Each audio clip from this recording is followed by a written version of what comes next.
Hello and welcome to today's program. I'm Kevin Wu from Yicai Media Group. Today, we're honored to have Mr. Andreas Schwab with us, member of the European Parliament and Chief Rapporteur for the EU Digital Markets Act. In this interview, we are talking about digital regulation, China and EU cooperation, data governance, and the future of economic ties.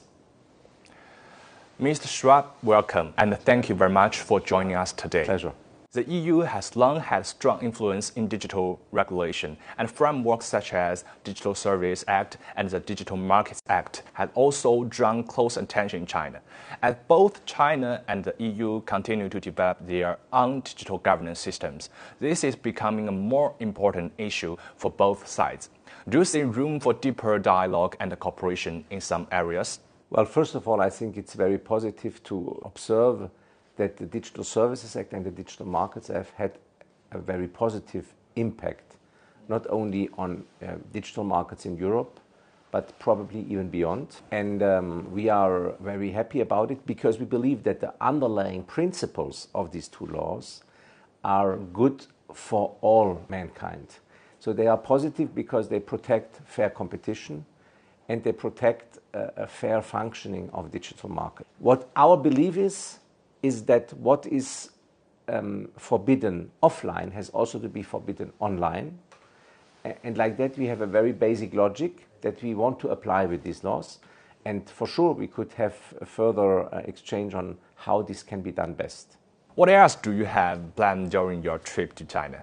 Well, we will meet people from the European Union working in Beijing, ambassador, but also people from the Chamber of Commerce and other economic players. We will meet people from the big Chinese platforms and also representatives of Chinese government.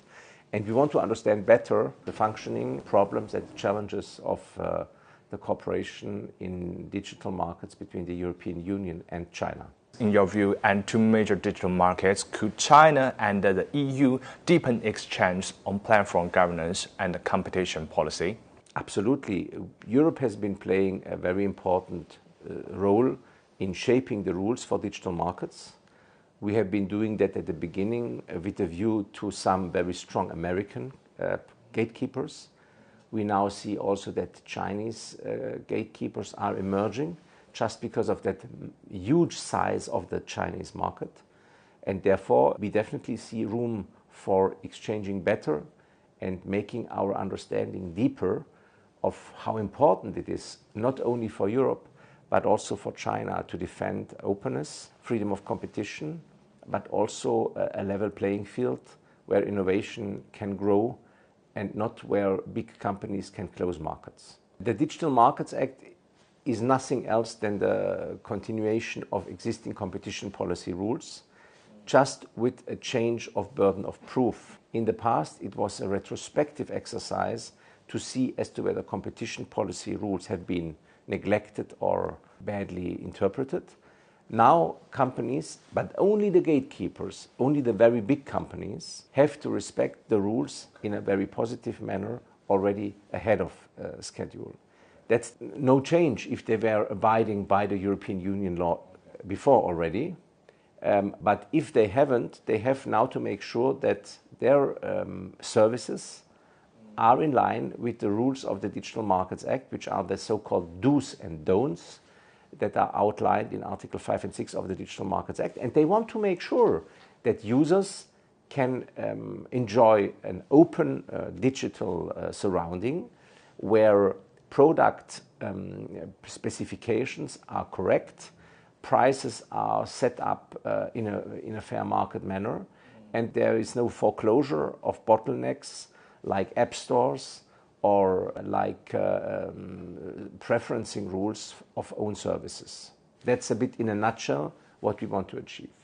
Both the EU and China are continuing to develop their data governance systems, and issues such as data security, privacy protection, and cross-border flows are drawing close attention from business. How do you see the prospects for greater trust and cooperation between the two sides in data governance? Well, data governance starts with the reflection about the fact that data, most valuable data, is coming from individuals, and therefore the individuals have to decide and can decide what data they want to share and what data they don't want to share. And this data, when given to companies for use, has to be used in a right manner. And users always have to have the chance also to stop the use of this data again. And here we have to make sure that resilience and a real privacy principle is respected, not only by private companies, but also by state actors. We have to make sure that we can trust on the product as being a private company product with any other state element in it. Which area may deliver visible results first? Well, I would say the visible results will be first in consumer data area, but the long-term strategy is definitely AI data that are coming from machine data. Industrial data, they have still huge treasures that we can use to improve our services, to make them more efficient and also more competitive.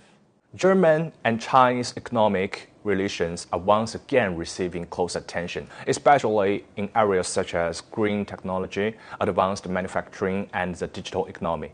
Expectations remain high. How do you assess the potential for cooperation in the years ahead?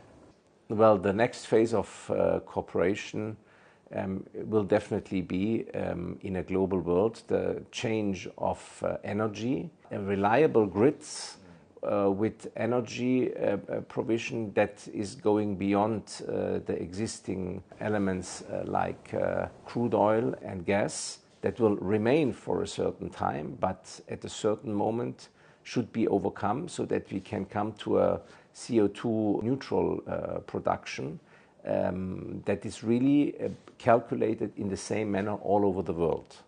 That we have really the same spirit to approach climate change. And I think we are on a very good way there. There is plenty of stuff to be done in China, but also in other parts of the world. The world has never been better than today, even though difficult situations like the Russian war in Ukraine or the situation in Iran may be very concerning. The world has never been better than today, and therefore we still have to work hard to make it better.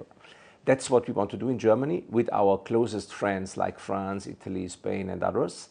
But we are very open to do this together at worldwide level. There is the United Nations, there are other formats, but there is also the cooperation with China that we are looking forward to grow further.